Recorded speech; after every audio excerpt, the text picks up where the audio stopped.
Bapak Ibu, ada informasi menarik yang mungkin Bapak Ibu selama ini menunggu-nunggu terkait dengan tunjangan kinerja ataupun tukin, di mana pada video saya sebelumnya terkait dengan pemberian tukin itu, ya meskipun ada beberapa yang berkomentar bahwasanya sepertinya kok impossible ya adanya tukin itu, kemudian banyak juga yang negatif terhadap pemberian informasi terkait dengan tukin ini, ya saya justru menyayangkan kepada mereka-mereka itu bahwasanya kalaupun nanti ini cair ya ataupun diberlakukan, saya bahkan menantang mereka bahwa apakah Anda bersedia untuk melepas statusnya sebagai PNS jika memang ada PNS itu, karena dibandingkan sama yang non PNS ya itu agak sulit untuk mendapatkan tukin.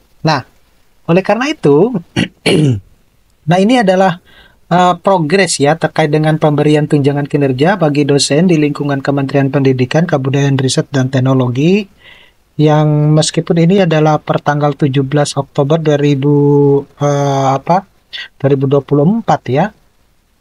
Sebenarnya masih ada beberapa informasi menarik yang harus saya sampaikan sehingga mungkin ini tidak berurutan Bapak Ibu terkait dengan informasi-informasi yang akan saya sampaikan buat Bapak Ibu. Ya, ketika ini keluar tukin ya saya berdasarkan permintaan teman-teman dosen ya harus saya sampaikan. Kemudian kalau yang berkaitan dengan jabatan akademik ya saya sampaikan. Jadi kadang tidak berurutan gitu ya. Pada intinya semua informasinya akan saya sampaikan buat Bapak Ibu semua. Apa saja yang dibahas? Jadi pokok bahasannya itu adalah sebenarnya adalah peraturan tunjangan kinerja pegawai di lingkungan Kemendikbudristek ya. Jadi mungkin Bapak Ibu yang selama ini yang merasa bahwa kita yang ada di bawah naungan Kemendikbudristek itu tidak mendapatkan tunjangan kinerja ya, khusus bagi dosen-dosen yang PNS, sedangkan teman-teman dosen lain di naungan kementerian yang lain itu sudah sejak lama mendapatkan tunjangan kinerja. Nah, kemudian ada juga pengaturan internal pemberian tunjangan kinerja di lingkungan Kemendikbudristek, Dikti, dan juga penentuan kelas jabatan dan pemberian besaran tunjangan kinerja jabatan fungsional dosen Kemendikbudristek. Nah, kalau nanti ditanya bahwa kapan kira-kira akan direalisasikan, saat ini itu lagi dibicarakan dengan Kementerian Keuangan mungkin ya. Nanti kita lihat Bapak Ibu. Yang terpenting itu adalah ketika Bapak Ibu sudah menerima tunjangan kinerja ya mungkin lebih ditagihnya itu adalah bentuk kontribusi besar apa yang Bapak Ibu sudah hasilkan untuk ya kemajuan bangsa ini ya gitu. Jangan bisanya hanya cuma berkoar-koar gitu ya. Jadi tentunya tidak semua orang akan mengalami atau mendapatkan tunjangan kinerja ini. Nah, kita lihat dulu Bapak Ibu pada poin pertama ini berkaitan dengan pengaturan tunjangan kinerja pegawai di lingkungan Kemendikbudristek. Jadi kalau kita lihat bahwa ada dasar hukum yang pemberian tunjangan kinerja di Kemendikbudristek itu menggunakan peraturan Presiden nomor 136 tahun 2018 ya. Bapak Ibu pernah lihat waktu itu, kemudian kalau nggak salah dibatalkan ya per 2022 kalau nggak salah waktu itu. Dimana itu adalah tentang tunjangan kinerja pegawai di lingkungan Kementerian Pendidikan dan Kebudayaan. Kemudian ada peraturan Presiden nomor 131 tahun 2018 tentang tunjangan kinerja pegawai di lingkungan Kementerian Riset, Teknologi, dan Pendidikan Tinggi. Terdapat pasal dosen tidak diberikan tunjangan kinerja. Nah, di pasal itu yang sudah kemudian dicabut melalui Perpres nomor 104 tahun 2022 ini ya. Dicabut di tahun 2020 tentang tunjangan kinerja pegawai di lingkungan Badan Riset dan Inovasi Nasional. Nah, di situ tertulis bahwa di dalam peraturan Presiden nomor 136 tahun 2018 itu poin yang terpenting itu adalah di sini disebutkan pada poin 2 itu bahwa pegawai yang di lingkungan Kementerian Pendidikan dan Kebudayaan adalah PNS dan pegawai lainnya yang berdasarkan keputusan pejabat yang berwenang diangkat dalam satu jabatan dan bekerja secara penuh pada satuan organisasi di lingkungan Kementerian Pendidikan dan Kebudayaan. Nah, di mana tunjangan kinerja ini diberikan hanya kepada pegawai PNS saja atau pegawai lainnya yang berdasarkan keputusan pejabat yang berwenang, ya. Jadi kalau ditanya bahwa bagaimana dengan kita yang ada di PTS ataupun yang dosen yang non PNS, ya itu kembali lagi kepada kebijakan kampusnya masing-masing ya. Berbeda kalau yang PTS ya. Karena kalau PTS itu ya tentunya disesuaikan dengan kemampuan finansial dari perguruan tingginya seperti itu. Jadi kalaupun tidak mendapatkan tunjangan kinerja yang di PTS khusus untuk dosen-dosen yang non PTS, yang saya khawatirkan itu adalah mereka akan mengikuti tes-tes PNS ya, yang CPNS maksudnya, tes CPNS yang biasanya setiap tahun dilaksanakan. Nah, pada akhirnya ini mungkin bisa menjadi peringatan kepada kampus-kampus swasta. Kemungkinan besar dosen-dosennya yang memiliki potensi besar itu, yang mungkin memiliki kontribusi yang baik itu, besar kemungkinan ya akan pindah akan mengikuti tes CPNS gitu ya. Dan ketika sudah seperti itu ya tidak bisa dihalangi. Kenapa demikian? Karena saya pernah menyebutkan dalam salah satu video saya itu menyebutkan bahwa orang ketika resign ya atau keluar dari suatu institusi atau suatu universitas itu semestinya diberikan apresiasi. Apa demikian? Karena orang yang biasanya mau keluar itu karena ada beberapa alasan. Ya, alasan yang pertama itu adalah karena tidak adanya peningkatan gaji yang signifikan. Kemudian yang kedua itu adalah banyak di lingkungannya itu orang-orang toksik gitu ya. Jadi menghadapi lingkungan-lingkungan yang toksik sehingga untuk menghindari terjadinya konflik dia keluar gitu. Atau yang ketiga itu adalah tidak ada bentuk apresiasi kepada mereka-mereka yang sudah benar-benar terbukti itu misalnya memajukan universitas atau membranding universitas gitu. Itu alasan-alasan mengapa seseorang itu resign dari suatu institusi ataupun universitas. Begitupun juga, dan kebanyakan orang yang resign itu bukan suatu kemunduran tapi kemajuan karena dia ingin mendapatkan tantangan baru di tempat yang baru gitu. Jadi penyakitnya di Indonesia itu adalah ketika ada dosen yang keluar atau pindah itu seringkali mendapatkan bulian atau hinaan, kemudian dibicarakan macam-macam lah, seperti itulah. Itu kebiasaan di Indonesia semacam itu. Nah, kalau yang saya lihat di luar negeri, perpindahan bahkan seorang profesor itu antara universitas merupakan sesuatu hal yang biasa. Jadi kadang kita ya di universitas di luar negeri itu hampir tiap semester itu pasti ada dosen yang pindahan dari kampus-kampus yang lain. Begitupun juga yang di dosen kita yang di kampus sebelumnya itu pindah ke universitas yang lain. Dan itu biasa saja. Ketika saya juga komunikasi sama salah satu profesor dari Indonesia yang memang mengajar di luar negeri itu, ya biasa aja, nggak ada apa-apa, karena intinya ya untuk memajukan pendidikan di negara tersebut gitu. Jadi pain-pain aja gitu loh ya. Nah, kemudian kalau kita lihat di pasal 3 ini ya, tunjangan kinerja sebagaimana dimaksud dalam pasal 2 itu tidak diberikan kepada pegawai di lingkungan Kementerian Pendidikan dan Kebudayaan yang tidak mempunyai jabatan tertentu atau pegawai di lingkungan Kementerian Pendidikan dan Kebudayaan yang diberhentikan untuk sementara atau dinonaktifkan. Ya, itu yang ada di dalam pasal tersebut. Jadi tidak ada pengaturan detail, tidak diberikan tunjangan kinerja.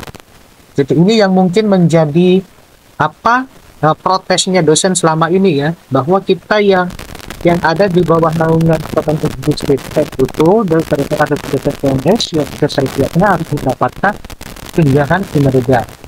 Nah, Di poin yang kedua berkaitan dengan pengaturan internal pemberian tunjangan kinerja di lingkungan Kemendikbudristek itu menyebutkan bahwa pengaturan internal di Kemendikbudristek itu sebagai turunan Perpres nomor 136 tahun 2018 melalui peraturan Menteri Pendidikan dan Kebudayaan nomor 14 tahun 2020 tentang perubahan kedua atas peraturan Menteri Pendidikan dan Kebudayaan nomor 14 tahun 2016 tentang ketentuan teknis pelaksanaan pemberian tunjangan kinerja pegawai di lingkungan Kementerian Pendidikan dan Kebudayaan. Kemudian yang poin kedua itu dalam Permendikbud ini juga mencabut Permendikbudristek Dikti nomor 114 tahun 2019 tentang pelaksanaan pemberian tukin pegawai di Permendikbudristek Dikti. Dalam Permendikbudristek ini terdapat penjelasan juga bahwa dosen tidak diberikan tunjangan kinerja gitu ya Bapak Ibu ya, di nomor 14 tahun 2019. Kemudian sehingga dengan pencabutan Perpres tunjangan kinerja di lingkungan Kemendikbudristek dan Permendikbudristek Dikti, pelaksanaan pemberian tukin, maka tidak ada landasan hukum yang menjelaskan dosen tidak mendapatkan tukin gitu. Ya sama halnya ada beberapa dosen yang bertanya bahwa apakah tidak ada skema loncat jabatan ya. Ini mungkin di luar dari tukin ini ya. Ya selagi POPAK itu belum dicabut, saya rasa bisa kita loncat jabatan gitu. Karena belum ada aturan yang mencabut terkait dengan POPAK 2019 itu. Nah, selanjutnya itu adalah masih sambungan dari poin yang kedua. Di sini saat ini itu Kemendikbudristek itu sedang melakukan revisi atas peraturan Menteri Pendidikan dan Kebudayaan Republik Indonesia nomor 49 tahun 2020 tentang perubahan kedua atas peraturan Menteri Pendidikan dan Kebudayaan nomor 14 tahun 2016 tentang ketentuan pelaksanaan teknik pelaksanaan pemberian tunjangan kinerja pegawai dari Kementerian Pendidikan dan Kebudayaan dalam proses harmonisasi dengan Kumham ya. Kemudian salah satu muatan revisinya adalah pemberian tunjangan kinerja bagi dosen. Nah, kalau kita lihat di sini di poin-poin pasal 4 itu terutama yang poin 1 dan poin 4 itu menyebutkan bahwa pada poin 1 pegawai dengan jabatan fungsional dosen itu mendapatkan tunjangan kinerja. Jadi jelas ya tertulis bahwa ada dosen itu mendapatkan tunjangan kinerja sebesar selisih antara tunjangan kinerja pada kelas jabatannya dengan tunjangan profesi. Kemudian yang poin keempat itu menyebutkan bahwa pegawai dengan jabatan fungsional dosen yang belum memiliki sertifikasi profesi dibayarkan sebesar 100% dari kelas jabatan. Jadi dosen yang belum memiliki serdos Bapak Ibu itu dibayarkan 100% dari kelas jabatannya. Gitu. Jadi apakah ada yang bertanya di kolom komentar saya, apakah nanti sejak 2018 sampai sekarang itu dirapel? Ya saya juga nggak tahu karena saya bukan Menteri Keuangan gitu. Kemudian pada poin 5 disebutkan bahwa pemberian tunjangan kinerja bagi pegawai dengan jabatan fungsional dosen, lebih tepatnya mungkin dengan status dosen ya, bukan jabatan fungsional ya. Sebagaimana dimaksud pada ayat 1 diatur lebih lanjut dengan petunjuk teknis yang ditetapkan oleh unit utama yang membidangi urusan pendidikan tinggi. Catatannya adalah terkait dengan kebijakan pembayaran tukin, dosen di Kemendikbudristek itu menunggu konfirmasi dari Kemenku. Ya, jadi Bapak Ibu menunggu konfirmasi dari Kementerian Keuangan. Saya yakin ya pasti akan ada lah gitu, karena ini bentuk protek yang sudah dilakukan sejak lama, bertahun-tahun dilakukan oleh teman-teman dosen PNS karena merasa bahwa tidak adil aja, karena kenapa dosen-dosen di kementerian yang lain itu mendapatkan tukin sedangkan dosen-dosen di Kementerian Kemendikbudristek itu tidak mendapatkan tukin. Toh notabene dosen-dosen yang ada di Kemendikbudristek adalah putra terbaik juga, putra putri terbaik juga bangsa Indonesia. Kemudian mereka juga memiliki kontribusi yang besar terutama di dalam membranding Indonesia melalui jalur publikasi internasional. Kan artinya sama, jadi nilai fair-nya itu di mana? Jadi itu yang dilakukan oleh teman-teman dosen PNS di bawah naungan Kemendikbudristek. Saya sangat mengapresiasi mereka-mereka ini atas perjuangannya. Kalau ini berhasil, ini amal ibadah yang luar biasa ini. Kemudian untuk yang ketiga, penentuan kelas jabatan dan pemberian besaran tunjangan kinerja jabatan fungsional dosen di Kemendikbudristek itu, poin yang pertama itu berdasarkan peraturan Menteri Pendidikan dan Kebudayaan nomor 49 tahun 2020 tentang perubahan kedua atas peraturan Menteri Pendidikan dan Kebudayaan nomor 14 tahun 2016 tentang ketentuan teknis pelaksanaan pemberian tunjangan kinerja pegawai di lingkungan Kementerian Pendidikan dan Kebudayaan, dijelaskan tentang kelas jabatan sebagai dasar pemberian besaran tunjangan kinerja yang diterima pegawai. Kemudian, saat telah terbit pengaturan tentang kelas jabatan bagi dosen di lingkungan Kemendikbudristek melalui keputusan Menteri Pendidikan, Kebudayaan, Riset dan Teknologi Republik Indonesia nomor 447 garis miring P tahun 2024 yang kemarin itu ya Bapak Ibu pernah saya sampaikan ini tentang nama jabatan, kelas jabatan, dan pemberian besaran tunjangan kinerja jabatan fungsional dosen di Kementerian Pendidikan, Kebudayaan, Riset dan Teknologi yang terbit 11 Oktober 2024, di mana disebutkan di situ bahwa khusus untuk yang poin pertama ini, kelas jabatan adalah tingkatan dalam jabatan administrasi, jabatan fungsional, dan jabatan pimpinan tinggi dalam satuan organisasi negara yang digunakan sebagai dasar pemberian besaran tunjangan kinerja. Nah, ini yang berdasarkan aturan dari Permendikbudristek ya, keputusan Menteri Pendidikan, Kebudayaan, Riset dan Teknologi nomor 447 garis miring P garis miring 2024 itu yang berkaitan dengan besaran tunjangan kinerja di sini. Jadi kalau kita lihat Bapak Ibu, ini kalau benar-benar direalisasikan seperti ini yang saya bold ini, ya, Bapak Ibu bisa lihat nih di sini bahwasanya besar sekali besaran yang Bapak Ibu akan terima ini. Khusus untuk yang asisten ahli dengan kelas jabatan 9 itu besaran tunjangan kinerjanya itu kurang lebih 5.079.200. Kemudian untuk yang lektor kepala itu atau ya yang lektor dengan kelas jabatan 11 itu 8.757.600. Sedangkan untuk yang lektor kepala itu adalah dengan kelas jabatan 13 itu 10.936.000 ya. 936.000. Kemudian kalau yang profesor itu dengan kelas jabatan 15 itu 19.280.000. Ya, hampir 20 juta ini ya.